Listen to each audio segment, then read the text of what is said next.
Ya, untuk analisis menggunakan Smart PLS, di sini saya menggunakan Smart PLS yang versi 3. Nah, nanti bisa dibuka file ini ya. File client 2012 data dan hasil. Nah, ini nanti dibuka. Nah, ini yang digunakan adalah 400 responden ini ya. 400 responden. Nah, dari 400 responden ini kemudian ditabulasi atau dirapihkan susunannya. Nah, seperti ini ya. Nah, ini nilainya, jawabannya ini adalah sama dengan yang ini ya. Nah, ini adalah data aslinya. Dan ini adalah data yang sudah diedit atau sudah disesuaikan dengan keperluan hipotesis. Seperti itu. Nah, di sini juga ada data lagi, yaitu data stage 2. Jadi stage 2 ini data yang di sini ada nilai ini ya, nilai latennya ini. Nah, ini nanti akan saya tunjukkan bagaimana prosesnya.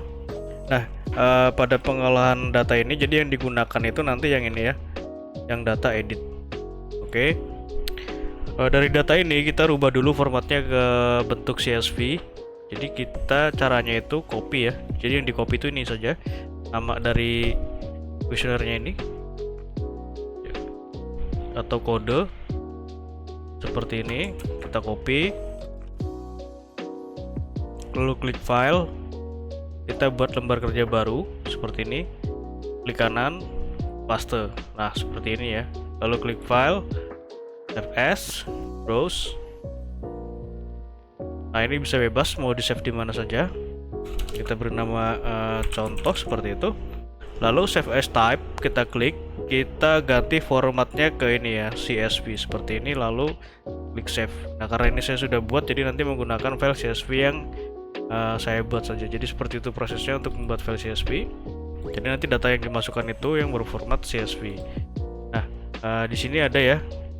Nah, ini CSV. Nah, nanti menggunakan file yang ini. Oke, setelah file CSV-nya terbentuk, kita buka aplikasi Smart PLS-nya. Kita tunggu sebentar ya. Nah, akan muncul tampilan seperti ini. Kita klik new project, name. Kita buat di sini adalah stage 1. Stage 1 seperti ini, lalu klik OK. Nah, kita masukkan data CSV yang tadi ya. Double klik. Nah, double klik yang ini ya. Double klik to import data. Kita double klik. Nah, ini kita masukkan CSV yang ini. Jangan yang ini ya. Ini untuk yang stage 2 yang ini. Klik open. Oke.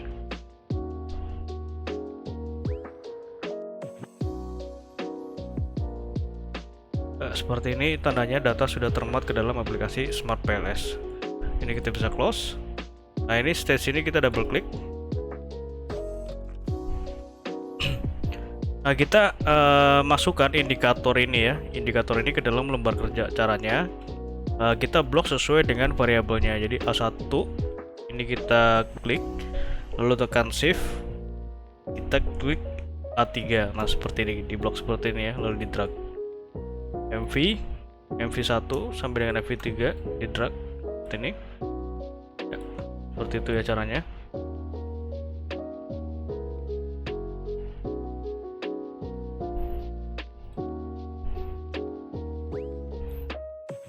Jadi di sini ada 2 tahap ya untuk pengujiannya ini. Nah, ini menggunakan variabel reflektif. Nah, ini untuk reflektifnya kita blok dari A1 sampai dengan CM4. Nah, seperti ini ya. Oke.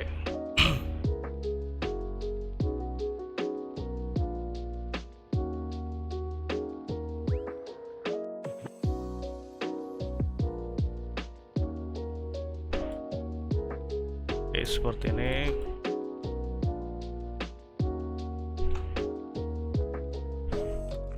Ya, seperti ini. Lalu kita beri nama variabelnya.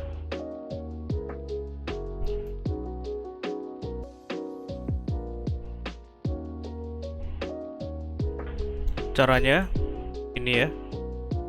Yang satu ini klik kanan, lalu rename. Nah, seperti ini. A adalah appearance seperti ini ya. Oke, navy.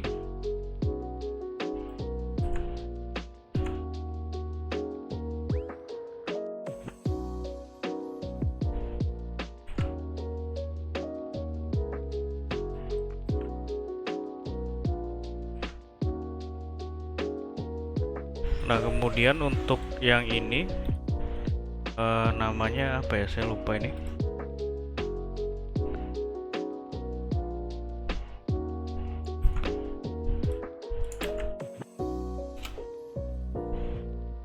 Nah, seperti ini.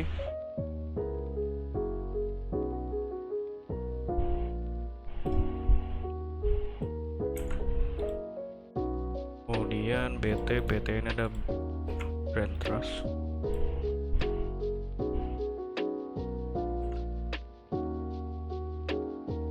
Brand love.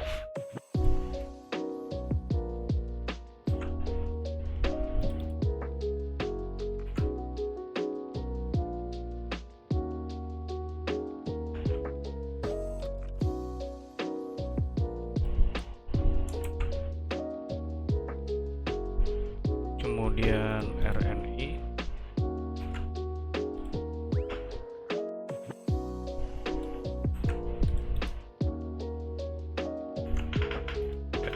Seperti ini ya.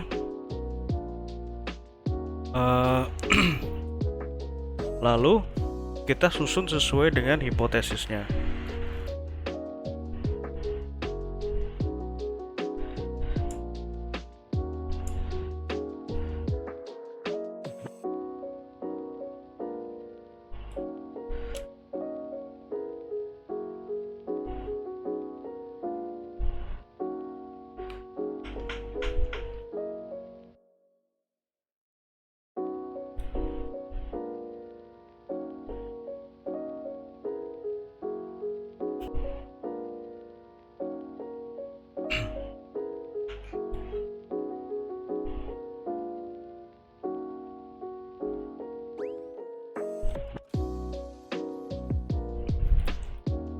Nah, kita sesuaikan posisinya. Jadi untuk model gambarnya ini sebenarnya bebas ya.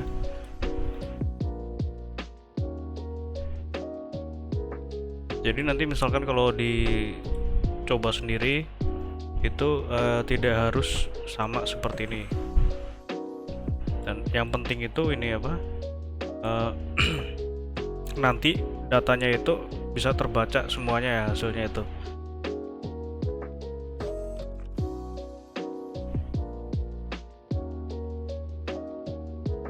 Seperti ini.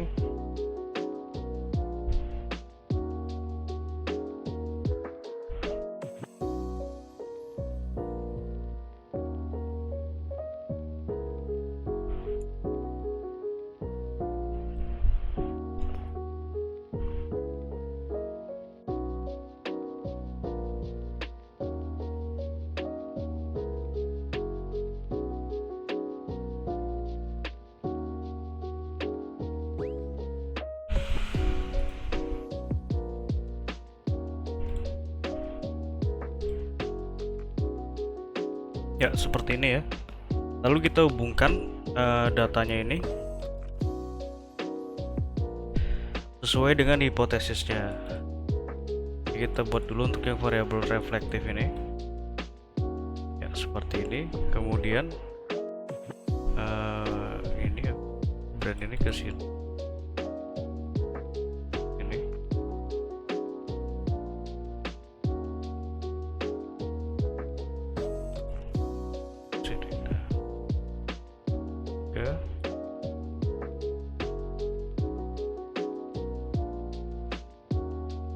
Seperti ini ya.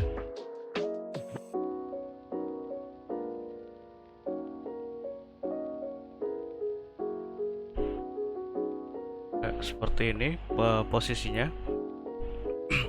Jadi untuk penyusunan untuk menghubungkan variabelnya ini nanti klik ini ya. Sorry tadi tidak dijelaskan. Jadi menggunakan menu connect ini. Nah, seperti ini. Jadi ini tidak boleh salah garisnya ini ya.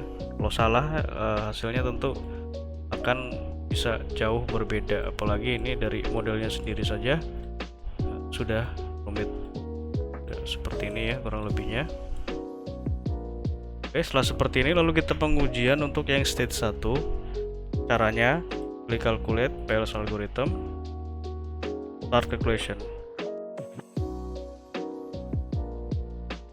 Nah, kita langsung lihat nilai dari outer loadingnya. Nah, seperti ini ya untuk outer loadingnya itu. Jadi di sini ada yang masih merah. Yang masih merah ini sebenarnya tidak apa-apa ya, karena ini merupakan variabel reflektifnya, dan juga nilainya ini sebenarnya sudah di atas 0,5. Jadi ini masih aman sebenarnya. Dan yang terpenting itu adalah ini variabel dimensinya ini. Jadi dimensinya itu seluruhnya sudah di atas 0,7. Jadi bisa dikatakan valid ya untuk konstruknya ini. Nah, kemudian untuk variabel laten kita lihat di sini. Nah, ini adalah validitas untuk variabel laten, yaitu nilai AV ini. Nah, sebentar saya buka ini ya hasilnya.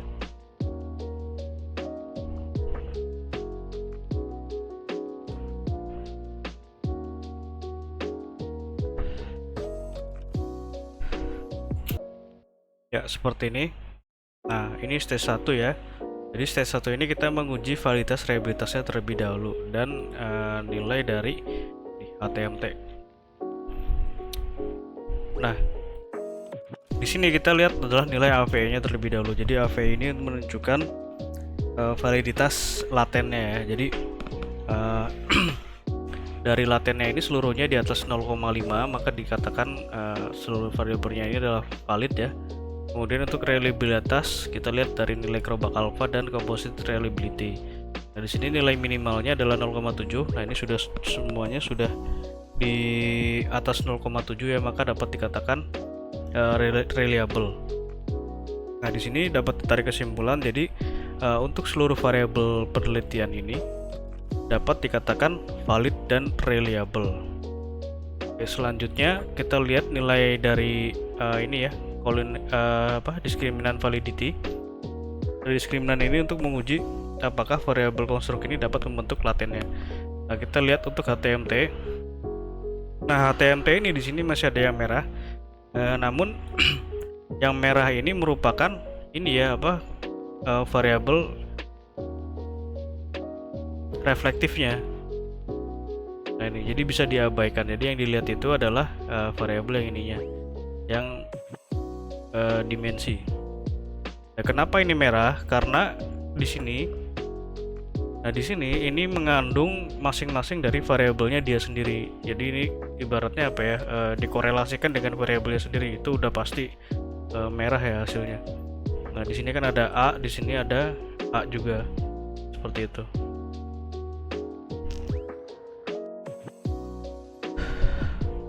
Dan untuk susunan ini ya, susunan ini adalah otomatis ya. Jadi otomatis terbentuk dari sistem Smart PLS-nya.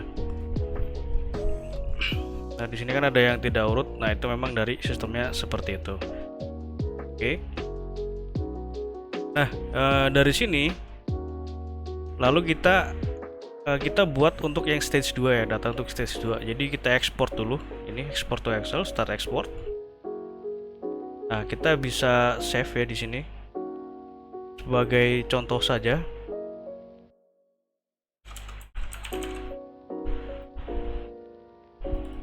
Nah, ini bisa ditulis sebagai stage 1 atau PLS algorithm yang pertama. Nah, kalau yang saya buat itu di sini ya, di PLS algorithm. Nah, di sini nanti ada dua file, yaitu yang stage 1 dan stage 2. Atau PLS algorithm yang pertama dan PLS algorithm yang kedua. Nah, biasanya saya menulis 1 dan 2. Taruh di sini saja untuk contoh. Nah, ini adalah stage 1, kita save.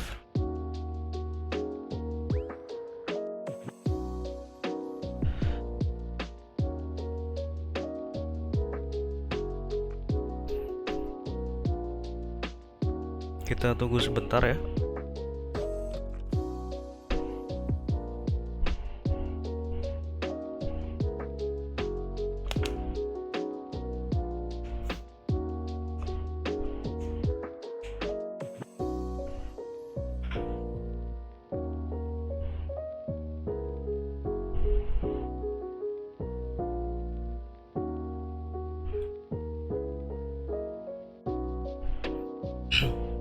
Nah, ini adalah hasil ekspor dari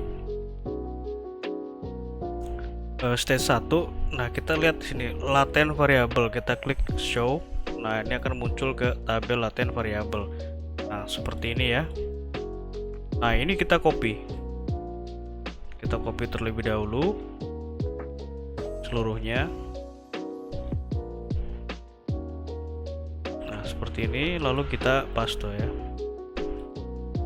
Nah, sorry, kita langsung buat saja seperti ini. Jadi ini untuk membuat file yang kedua atau untuk yang stage 2 ya. Nah, seperti ini ya. Lalu kita hilangkan yang tidak dibutuhkan. Jadi yang diambil itu adalah dimensinya saja, nilai dimensinya saja. Di appearance ini dibutuhkan, kemudian moral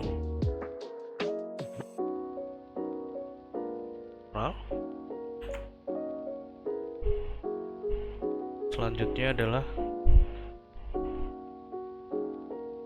fungsi khusus.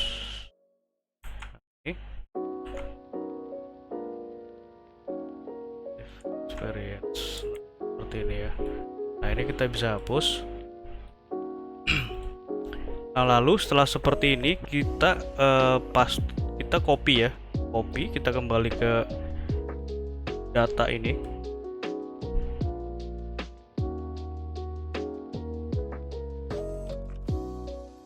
Nah, ini data stage 2.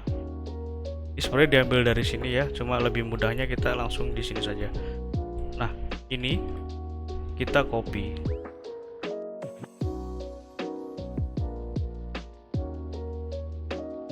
Nah, seperti ini kita copy. Nah, copy kita paste di sini ya. Nah, seperti ini.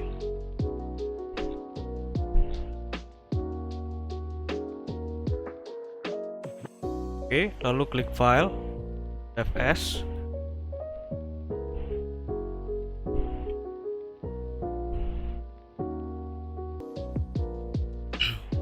Nah, kita tulis di file name-nya ini csv stage 2 seperti ini ya. Ini sebenarnya untuk penamaannya bebas ya. Save as type, kita ganti formatnya ke CSV. Nah, seperti ini. Nah, kalau CSV yang saya buat yang ini ya. Ini untuk stage 2. Oke, seperti ini contohnya. Lalu klik save. Nah, seperti itu untuk membuat yang stage 2 ini. Kita bisa close. Kemudian kita kembali ke aplikasi Smart PLS. Ini kan tadi sudah di save ya hasilnya ya. Kita bisa close saja. Oke, kita save dulu. Oke, kita bisa close. Nah, lalu kita buat new project. Kita tulis di sini adalah stage 2. Oke, lalu double klik di import data. Kita masukkan data yang tadi. Nah, seperti ini ya.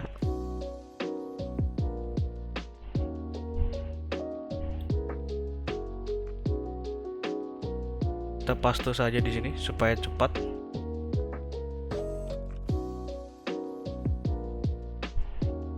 Nah, seperti ini ya. Daripada kita membuat satu-satu,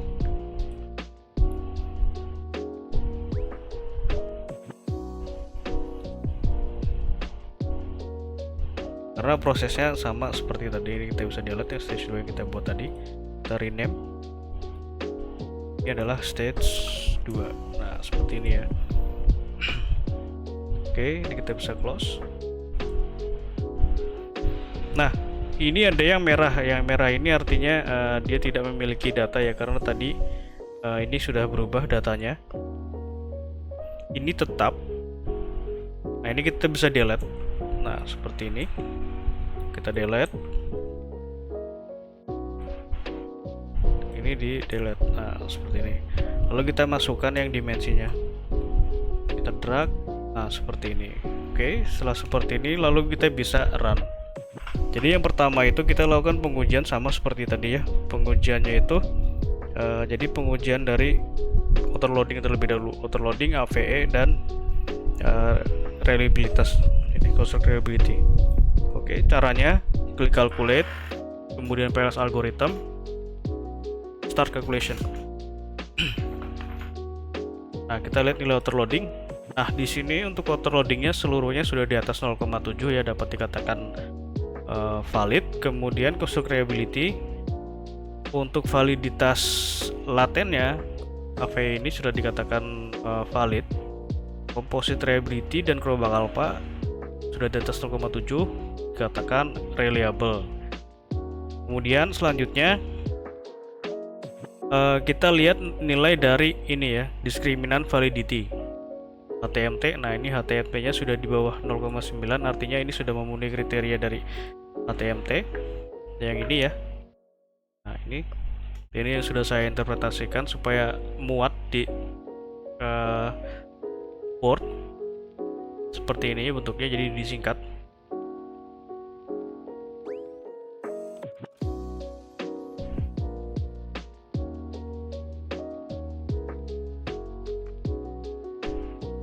Oke, seperti ini.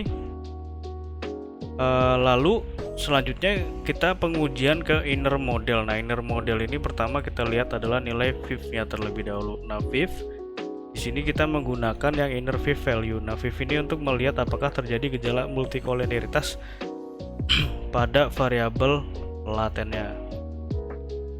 Nah, di sini untuk nilai maksimalnya VIF ini adalah 5 ya. Di sini sudah di bawah 5, tandanya hijau, artinya tidak terjadi gejala multikoliniaritas pada variabel variabel latennya. Jadi pada bagian inner model. Nah, inner model itu ini ya, yang biru ini. Selanjutnya kita lihat nilai dari R square. Nah, ini R. Nah, ini nilai R ya. Yang ini R square. Nah, untuk R square ini, untuk R square ini di sini menunjukkan nilai seberapa besar pengaruh variabel independen terhadap dependent. Nah, di sini kita bisa lihat contohnya adalah brand defense, nilainya adalah 0,33. Nah, di sini ya. 0,33 itu artinya di sini adalah brand defense itu dipengaruhi oleh brand art apa ini ya? Ya pokoknya brand inilah ya. Variabel independennya ini. So, kita bisa lihat di gambar modelnya saja supaya lebih mudah. Nah, seperti ini ya. Jadi brand trust ini, brand defense yang pertama. Nah, ini brand defense ya. Jadi brand defense ini dipengaruhi oleh variabel ini ya, variabel ini dan brand love sebesar 0,33 atau 33,3%. Jadi brand ini dan ini dan brand love ini mempengaruhi sebesar 33,3%, sedangkan sisanya dipengaruhi oleh variabel lain di luar dari model penelitian. Jadi begitu juga dengan variabel lainnya. Jadi untuk membacanya itu caranya adalah sama. Nah, nanti bisa dilihat di sini ya untuk interpretasinya. Kemudian di sini juga ada pengujian predictive relevance atau Q-square. Q-square ini nanti kita lakukan. Nah, di sini kita lihat nilai F dulu ya, F square. Nah, F square itu ada di sini. Nah, ini klik F square. Nah, ini adalah nilai F square-nya. Nah, F square ini menunjukkan pengaruh dari variabel independen terhadap dependen secara parsial, artinya secara individual ya. Nah, di sini kita bisa lihat seperti ini hasilnya. Nah, ini adalah interpretasi untuk F ya, untuk F square. Nanti bisa dilihat di sini untuk interpretasinya. Di sini juga ada kriteria besar kecilnya. Nah, kemudian kita uji ini ya, Q square. Caranya kita kembali ke modelnya. Nah, seperti ini, klik calculate lalu blindfolding calculation.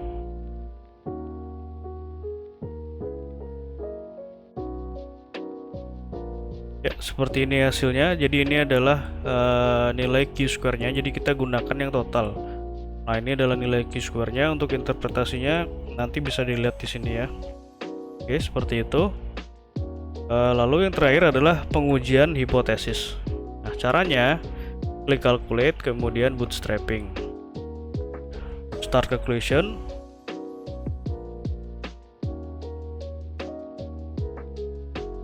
Nah, seperti ini adalah hasil dari bootstrappingnya ya, atau pengujian hipotesisnya.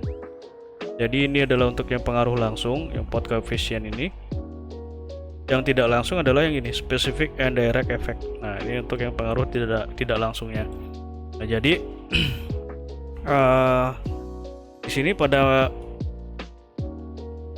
masing-masing pengujiannya ini, baik langsung dan tidak langsung, ada dua nilai yang diperhatikan, yaitu nilai original sample dan p-value. Original sample ini menunjukkan arah pengaruhnya itu positif atau negatif. Jadi kalau tidak ada tanda minus berarti di sini adalah pengaruhnya positif.